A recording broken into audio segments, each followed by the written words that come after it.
महोदय, आपल्या अनुमतीने दोन्ही सभागृहाच्या संयुक्त समितीच्या प्रतिवृत्तानुसार आलेले सन 2024 चे विधानसभा विधेयक क्रमांक 33 महाराष्ट्र विशेष जनसुरक्षा विधेयक 2024 विचारात घेण्यात यावे असा मी आपल्या अनुमतीने प्रस्ताव मांडतो। प्रस्ताव असा आहे की दोन्ही सभागृहांच्या संयुक्त समितीच्या प्रतिवृत्तानुसार असलेले सन 2024 चे विधानसभा विधेयक क्रमांक 33 महाराष्ट्र विशेष जनसुरक्षा विधेयक 2024 विचारात घेण्यात यावे। प्रश्न असा आहे की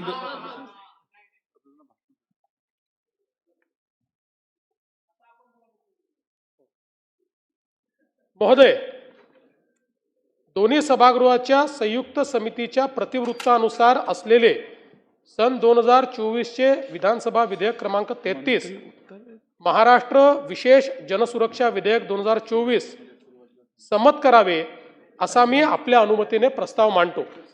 अध्यक्ष महोदय, या ठिकाणी आपल्याला कल्पना आहे की हे जे काही विधेयक आहे हे विधेयक आपण डिसेंबरच्या अधिवेशनामध्ये सभागृहामध्ये मांडलं होतं आणि त्यानंतर सभासदांची अशी इच्छा होती की याच्यावर विस्तृत चर्चा झाली पाहिजे आणि राज्य सरकारलाही या विधेयकाबद्दल वेगवेगळ्या प्रकारच्या ज्या अफवा होत्या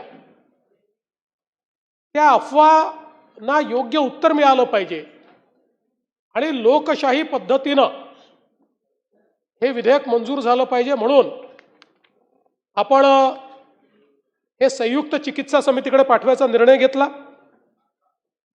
या संयुक्त चिकित्सा समितीमध्ये श्री चंद्रशेखरजी बावनकुळे माननीय महसूल मंत्री हे समिती प्रमुख म्हणून यांनी चांगलं काम त्या ठिकाणी केलं।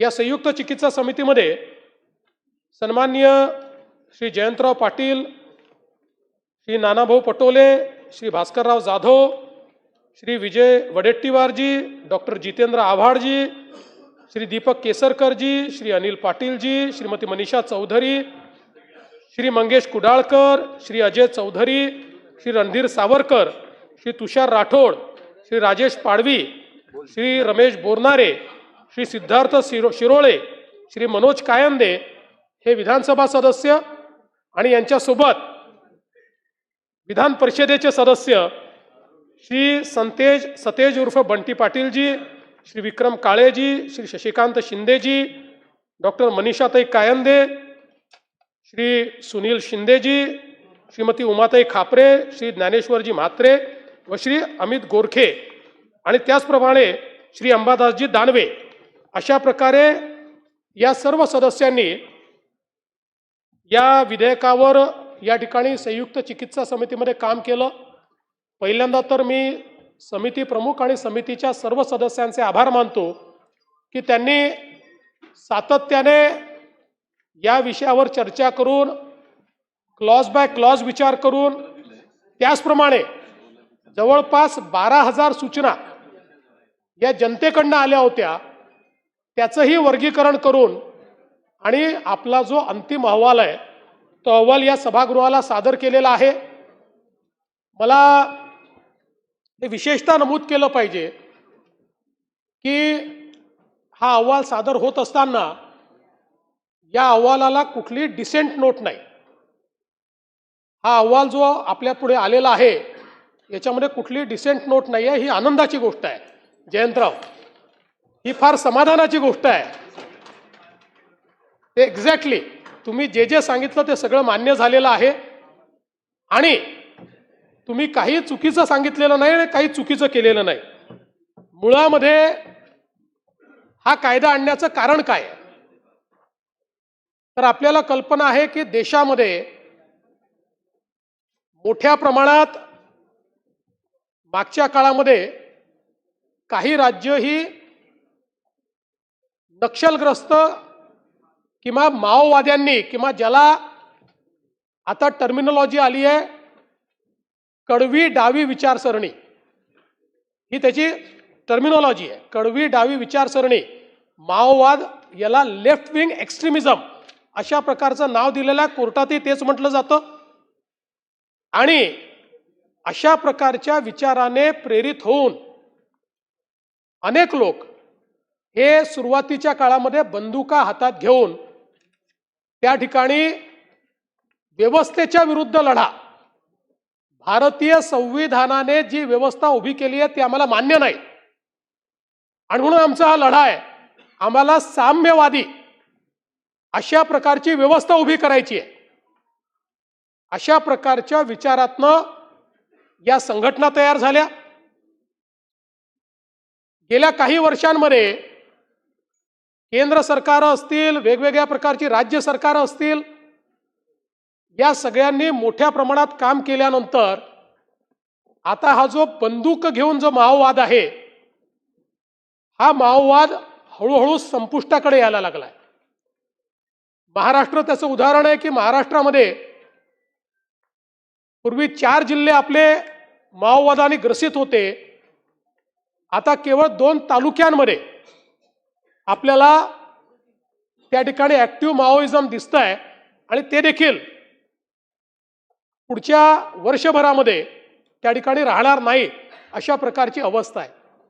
पण त्याच वेळी याचं दुसरं स्वरूप हे तयार व्हायला सुरुवात झाली ज्यावेळेस ऍक्टिव्ह मिलिटंट्स मिळत नाहीत, त्यावेळी पॅसिव्ह मिलिटंट्स तयार करायचे आणि म्हणून यातनं मोठ्या प्रमाणात जनसंघटना ज्यांची नावं पाहिल्यानंतर आपल्याला असं वाटतं की ही लोकशाही वाचवण्याकरता तयार झालेल्या संघटना आहेत, पण त्या संघटनांची कारवाई पाहिल्यानंतर ते लोकशाही मानत नाहीत आणि त्या संघटना भारताचं संविधान देखील मानत नाहीत. आणि म्हणून मी आपल्याला या ठिकाणी निदर्शनास आणून देऊ इच्छितो की ही जी माओवादी भारतीय कम्युनिस्ट पार्टी माओवादी जी आता बॅन्ड संघटना आहे, केंद्र सरकारने बॅन केलाय आणि सगळ्यांचं त्या ठिकाणी बॅन आहे, याच्या सगळ्या ऑफशूट आहे, यांचं हे संविधान आहे. हे संविधान काय सांगतं?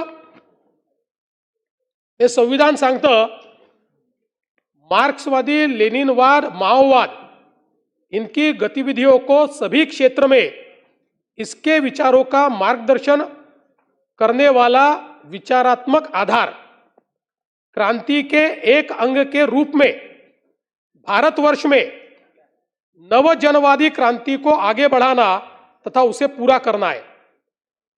पार्टी का अंतिम लक्ष्य अधिकतम साम्यवादी व्यवस्था की स्थापना है. यह नवजनवादी क्रांति सशस्त्र कृषि क्रांतिकारी युद्ध अर्थात दीर्घकालीन लोक युद्ध जिसका केंद्रीय कार्यभार इलाकावार सत्ता दखल करना और उसके जरिए आगे बढ़ना यह होगी. दीर्घकालीन लोक युद्ध गांवों से शहरों को घेरते हुए और अंत में उस पर कब्जा करते हुए आगे बढ़ाया जाएगा.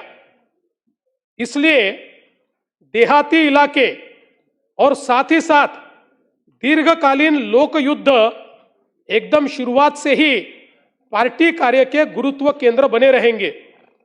इस क्रांति की पूरी प्रक्रिया के दौरान पार्टी, सेना और संयुक्त मोर्चा 3 जादुई हथियारों की भूमिका निभाएंगे. जनसंगठन और जनसंघर्ष आवश्यक और अपरिहार्य है, किंतु उनका उद्देश्य युद्ध की सेवा करना है. गुरिल्ला जोनों को और गुरिल्ला आधारों को विकसित करना तथा रूपांतरित करते हुए आधार क्षेत्रों की स्थापना करना और पूर्ण रूप से विकसित एक जनमुक्ति सेना बनाना पार्टी का फौरी और सबसे अनिवार्य कार्यभार है. मी सगळं आपल्याला वाचून दाखवणार नाही, पण त्यातल्या काही महत्त्वाच्या गोष्टी वाचून दाखवणार आहेत. मग आता याचा उद्देश काय? त्यांनी मग त्याच्यात उद्देश दिलाय. लक्ष्य और उद्देश्य. पार्टी का फौरी लक्ष्य केवल दीर्घकालीन लोक युद्ध द्वारा साम्राज्यवाद और नौकरशाही पूंजीवाद को उखाड़ फेंक कर नवजनवादी क्रांति को संपन्न करना तथा सर्वहारा वर्ग के नेतृत्व में जनता के जनवादी अधिनायकत्व की स्थापना करना है, म्हणजे भारतीय संविधानाला उडतवून टाकायचं आहे. यह आगे साम्यवाद की स्थापना के लिए संघर्ष करेगी. पार्टी का अंतिम लक्ष्य सर्वहारा वर्ग के नेतृत्व में क्रांति को निरंतर जारी रखते हुए साम्यवाद की स्थापना करना और इस दुनिया से शोषण की व्यवस्था को समाप्त करना. आता याच्या पलीकडे सगळ्यात महत्त्वाचा पॅराग्राफ तुम्हाला वाचून दाखवतो. त्यांचं काय म्हणणं आहे, काय करायचं आहे त्यांना. उसे पार्टी के अधिकार कर्तव्य दिले आहेत. त्यात 16 नंबरचा त्यांचा क्लॉज आहे कि उसे पार्टी की विचारधारात्मक और राजनीतिक आधारों की रक्षा करनी होगी तथा इसका विकास करने का प्रयास करना होगा और विभिन्न तरह के गैर सर्वहारा प्रवृत्तियों, संशोधनवादी नीतियों, संशोधनवादी प्रवृत्तियों, कार्यशैली, वाम और दक्षिण अवसरवाद. आता इतनं महत्वाचं आहे. काय त्यांना काढायचं आहे, कशाच्या विरुद्ध आहे. अर्थवाद, संसदवाद, कानूनवाद म्हणजे भारताची संसद आणि भारताचा कानून म्हणजे भारताचं संविधान, सुधारवाद, उदारमतवाद, संकीर्णतावाद, अनुभववाद, मनोगतवाद, ऐसे अराजक विचारों एवं प्रवृत्तियों के खिलाफ अनवरत रूप से विचारधारात्मक और राजनीतिक संघर्ष संचालित करना. कोणाच्या विरुद्ध आहे. देशाच्या संविधानाच्या विरुद्ध, देशाच्या संसदेच्या विरुद्ध, सुधारमतवादाच्या विरुद्ध, उदारमतवादाच्या विरुद्ध, अनुभववादाच्या विरुद्ध आणि मनोगतवादाच्या विरुद्ध निरंतर युद्ध पुकारायचं, अशा प्रकारची यांची नीती आहे. आणि हे कुठे कुठे करायचं, केवळ जंगलामध्ये करायचं असं नाही. मी त्यातला मधला पोर्शन वाचतोय. नगर शहर कमेटी उसी स्तर में चुनी जाएगी. पार्टी सेल इसके किसी एक गांव में अथवा 2 या 3 गांवों को मिलाकर अथवा एक फैक्ट्री अथवा एक शैक्षणिक संस्थान में अथवा मोहल्ले में अथवा 2-3 मोहल्लों को मिलाकर 3 से 5 सदस्य ये चुने जाएंगे और जन संगठनों की इकाइयों में सेल गठित किए जाएंगे. हे जे आपण ज्याला शहरी माओवाद म्हटलं, शहरी नक्षलवाद म्हटलं, तो हा आहे. हे त्यांचं डिझाईन आहे. आणि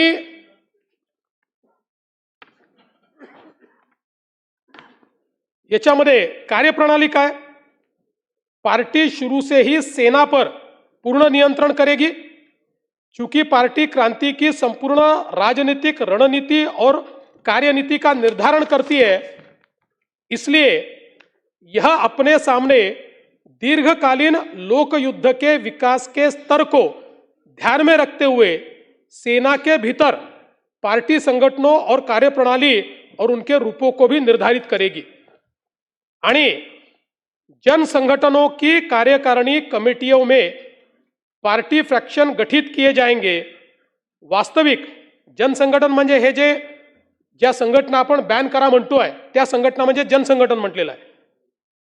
वास्तविक ठोस परिस्थितियों के अनुसार उपयुक्त तरीके अपनाते हुए पार्टी फैक्शन जन संगठनों की कार्यकारिणी कमेटियों का मार्गदर्शन करेंगे. फैक्शन गुप्त रूप से काम करेगा. फैक्शन का मार्गदर्शन करने वाली पार्टी कमेटी सदस्य की राय अंतिम मानी जाएगी. यदि फ्रैक्शन कमेटी के सदस्य कोई भिन्न मत रखते हो तो अपने विचार को लिखित रूप से संबंधित पार्टी के उच्चतर कमेटी में वो ले जाएंगे. म्हणजे हे एक डिझाईन आहे की ज्या डिझाईन मध्ये या ठिकाणी भारतीय संवैधानिक व्यवस्था उलटून लेनिन आणि मार्क्सने जी व्यवस्था चीनमध्ये उभी केलेली आहे ती व्यवस्था या देशामध्ये उभं करायचा, अशा प्रकारचा हा यांचा विचार आहे. आणि म्हणूनच आपण जर बघितलं तर या संदर्भात यापूर्वी अशा प्रकारचा कायदा तेलंगणा राज्याने केला, आंध्र प्रदेश राज्याने केला, ओरिसाने केला, झारखंडनी केला आणि या सगळ्या राज्यांनी हा जो कायदा केला यानुसार केंद्र सरकारने सगळ्या राज्यांना हे ॲडवाईस केलं की राज्यांनी असा कायदा केला पाहिजे. आणि याच्या पाठीमागचं कारण काय झालं तर यापूर्वी अशा प्रकारचं बॅन करताना काही केसेसमध्ये आपण UAPA लावला आणि सर्वोच्च न्यायालयाने एक निकाल दिला की जोपर्यंत ॲक्टिव्ह टेरर ॲक्टिव्हिटी होत नाही तोपर्यंत UAPA लावता येणार नाही. आणि म्हणून त्या ठिकाणी आपल्या असं लक्षात आलं की आता UAPAच्या माध्यमातून अशा प्रकारच्या गोष्टींवर कारवाई करता येणार नाही. आणि म्हणून मग जी सगळी राज्य होती त्या सगळ्या राज्यांना केंद्र सरकारने हे जे काही 4 राज्यांनी कायदे केलेले आहेत या कायद्यांसारखा कायदा करण्याकरता या ठिकाणी सांगितलं. आता मला हे देखील लक्षात आणून द्यायचंय की हा अर्बन माओवाद आज आलेला आहे का.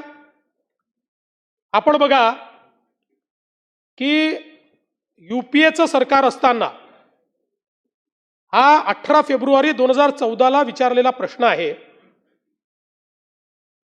Home affairs मिनिस्ट्रीला.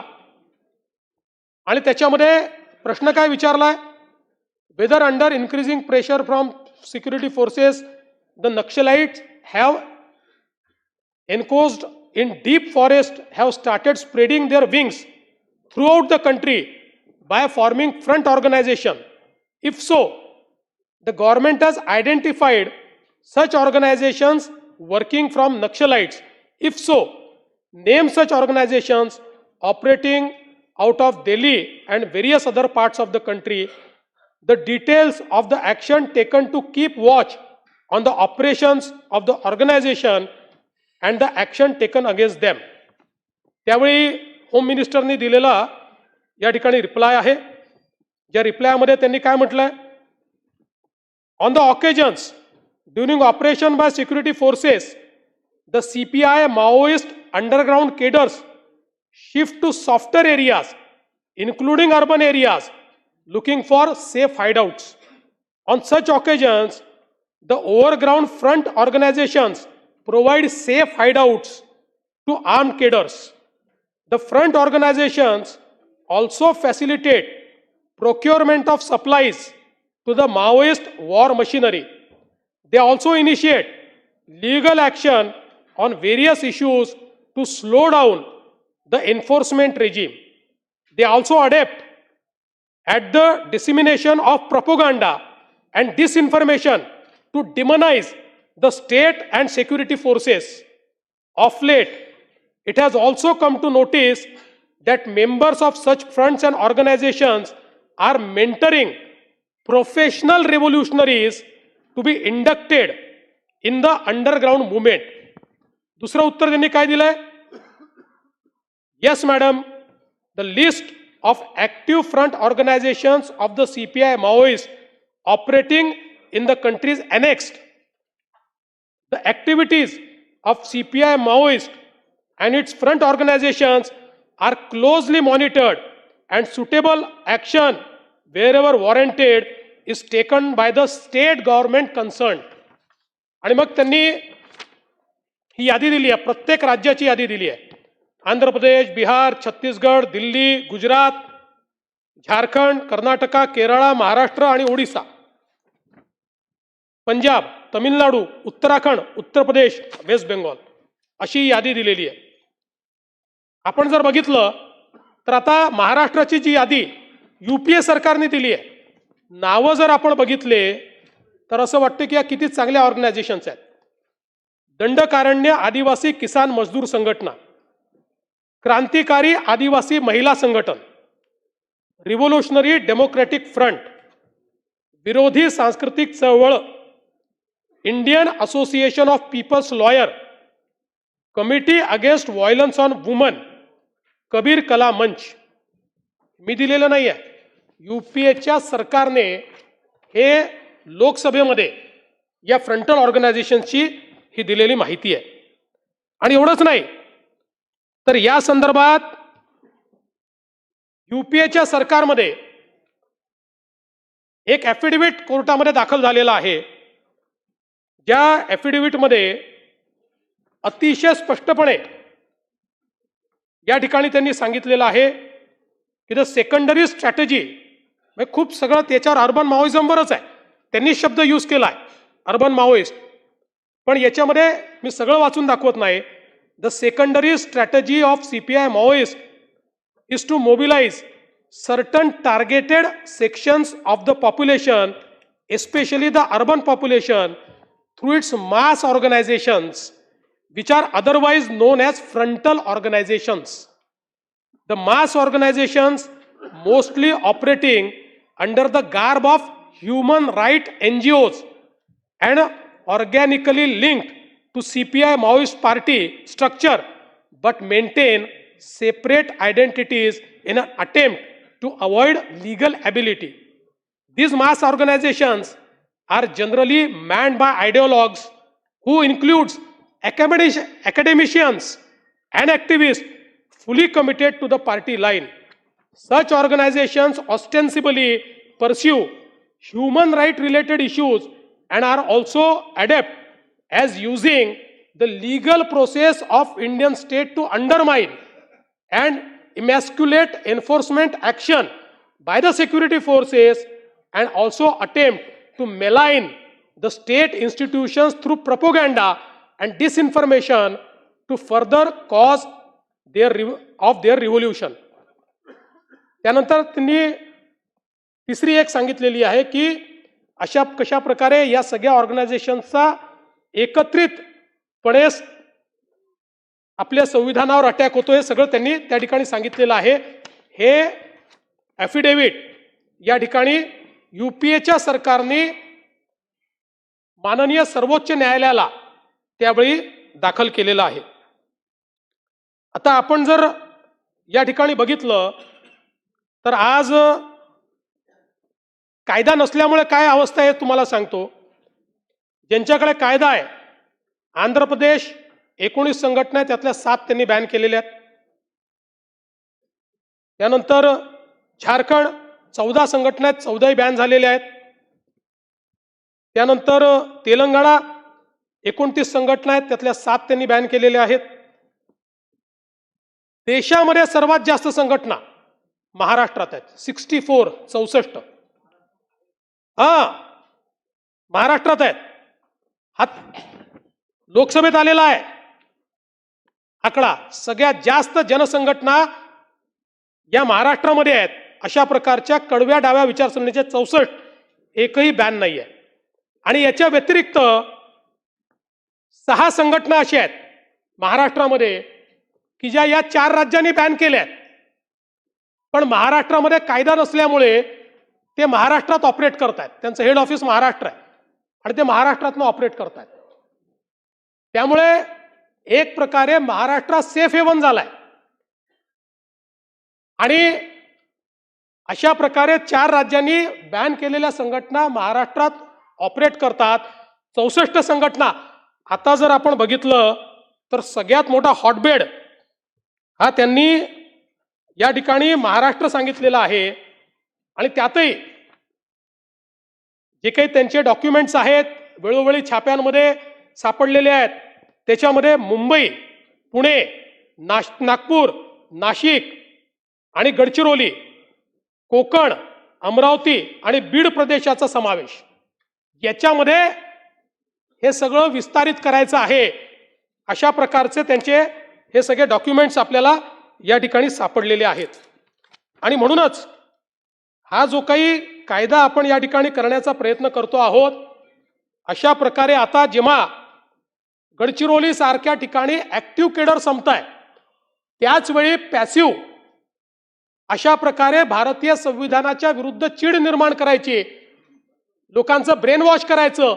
जसं ISI किंवा ISIS हे रॅडिकलायझेशन करतं, हे वेगळ्या प्रकारचं रॅडिकलायझेशन आहे. आणि याच्यामध्ये जे ॲफिडेव्हिट मी वाचलं त्यात त्यांनी डिटेलही दिले आहेत. चांगल्या चांगल्या प्राध्यापकांचं ब्रेन वॉश करतात, चांगल्या चांगल्या ब्युरोक्रॅटचं ब्रेन वॉश करतात. अशा प्रकारची त्यांची मोडस ऑपरँडी आहे. आणि म्हणून हा कायदा आपण तयार करायला घेतलेला आहे आणि आता या कायद्याच्या संदर्भात काही लोकांच्या मनामध्ये संभ्रम आहे. पहिल्यांदा तर या कायद्यामध्ये इंडिव्हिज्युअलला अटकच करता येत नाही. कोणालाही व्यक्तीला डायरेक्ट अटक करता येत नाही.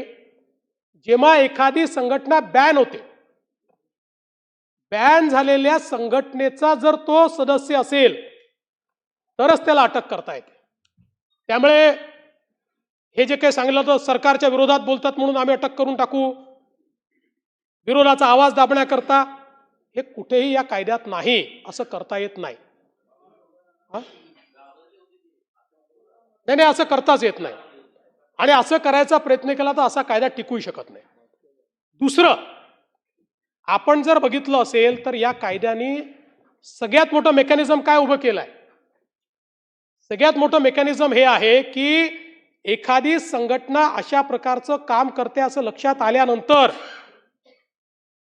राज्य सरकारला किंवा पोलीस जो काही यंत्रणा आहे त्या यंत्रणेला ते नोटिफाय करावं लागेल आणि एका प्राधिकरणाकडे जावं लागेल.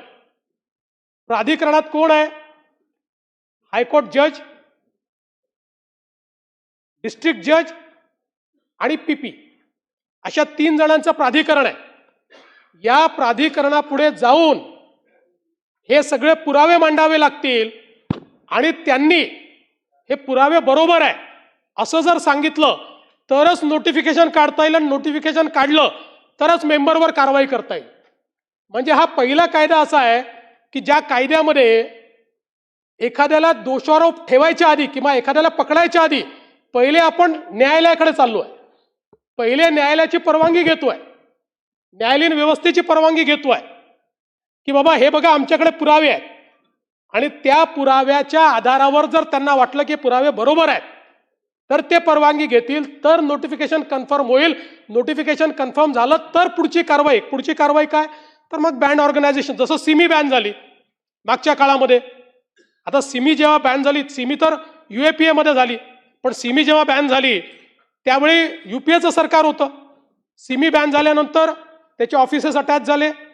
सिमीमध्ये जे काम करत होते त्या लोकांना त्या ठिकाणी अटक करण्यात आली, ॲक्टिव्ह केडरला अटक करण्यात आली, जे त्याला फायनान्सिंग करत होते त्यांना त्या ठिकाणी अटक करण्यात आली.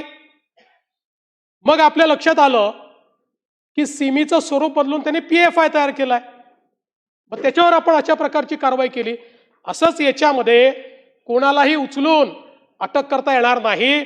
त्या संघटनेच्या विरुद्ध या प्रकारचे पुरावे सापडल्यानंतर त्या फोरम पुढे जावं लागेल, त्या फोरमची मान्यता घ्यावी लागेल. ती मान्यता घेतल्यानंतर त्यांनी मान्यता दिली तरी कारवाई करता येईल आणि त्यांनी मान्यता दिल्यानंतर 1 महिन्यापर्यंत त्या संघटनेला मुभा आहे की ते हायकोर्टात जाऊ शकतात. म्हणजे एवढ्या मोठ्या फोरम नंतरही त्यांना हायकोर्टात जायची मुभा आहे. आणि आपण एक लक्षात घेतलं असेल तर देशामध्ये जेवढे विशेष कायदे आहेत या सगळ्या विशेष कायद्यामध्ये फर्स्ट ज्युरिडिक्शन हायकोर्टाला आहे, म्हणून ते विशेष कायदे. जर आपण नॉर्मल कायदा केला तर फर्स्ट ज्युरिडिक्शन सेशन कोर्टाला देतो, GMFCला देतो, पण स्पेशल कायदा केला तर फर्स्ट ज्युरिडिक्शन आपण हायकोर्टाला देतो. तशा प्रकारचं याचं हायकोर्टाला ज्युरिडिक्शन दिलेलं आहे. त्यामुळे कोणालाही तुम्ही उचलून काही करून टाकलं असं नाही आहे.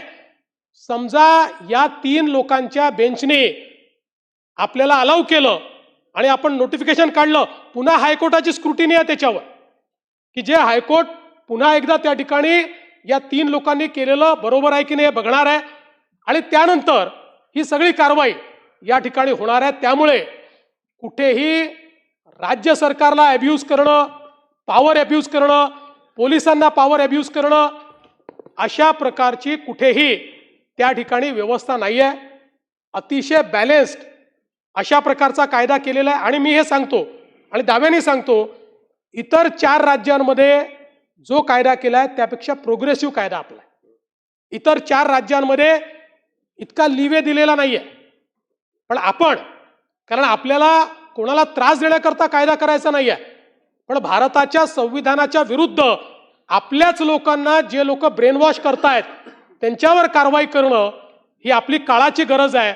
आणि म्हणून आणि आत्ता एक्झिस्टिंग कायदे अशा प्रकारची जागा त्या ठिकाणी आपल्याला देत नाही आहेत. मागच्या काळामध्ये काही लोकांनी सांगितलं की पत्रकारांनी तुमच्या विरोधात लिहिलं तर तुम्ही त्यांना पकडाल. मग आम्ही पत्रकारांच्या सोबत संघटनांना बोलवलं आणि त्यांच्यासमोर आम्ही एजी साहेबांना बसवलं, लॉ सेक्रेटरीला बसवलं, सगळ्यांना बसवलं आणि त्यांना सांगितलं तुम्ही विचारा यांना प्रश्न, क्लॉज बाय क्लॉज प्रश्न विचारा. आणि त्यांचंही समाधान झालं की कुठल्याही पत्रकारावर कारवाई करता येत नाही, कुठल्याही राजकीय नेत्यावर कारवाई करता येत नाही आणि ज्यांच्यावर कारवाई करायची त्यांच्यावरही कारवाई ही थर्ड फोरमनी, ज्याच्यामध्ये जजेस आहेत त्या फोरमनी मान्यता दिल्यानंतरच ती करता येते. अशा प्रकारची कारवाई झाल्यामुळे मला असं वाटतं की याबद्दलचे सगळे संभ्रम आणि याच्या पाठीमागची भूमिका, आणि मी पुन्हा सांगतो की ही काही आमची राजकीय भूमिका नाही, ही भूमिका सक्सेसिव्ह गव्हर्नमेंटनी मांडलेली आहे. आणि हे जे 4 कायदे झाले, कुठे TDPचं सरकार आहे, कुठे काँग्रेसचं सरकार आहे, कुठे आपल्या पटनायक साहेबांचं सरकार आहे, त्यामुळे देशाच्या व्यवस्थेवर घाला घालणारे लोक ज्यावेळी असतात आणि त्यांच्या विरुद्ध कारवाई करायची असते त्यावेळी कडक कायदे करावेच लागतात, त्याशिवाय होत नाही. आता शेवटी आपण मकोकाचा कायदा केला. मकोकाच्या कायद्यामध्ये मला सांगा तुम्हाला डिस्ट्रिक्ट कोर्टात जाता येतं का? मकोकाच्या कायद्यामध्ये तर त्या ठिकाणी आपण ज्युडिशियल इंटरव्हेन्शन ठेवलं नाही आहे, वरिष्ठ अधिकारी पोलिसचाच मान्यता देतोय. पण इथे असं नाही केलं आपण. या ठिकाणी आपण थर्ड पार्टी ठेवलेली आहे, इंडिपेंडंट पार्टी ठेवली आहे की जी या संदर्भातला निर्णय देणार आहे. म्हणून माझी या सभागृहाला विनंती आहे की या कायद्याचा कुठलाही दुरुपयोग होणार नाही, ती करण्याची आमची मानसिकता नाही.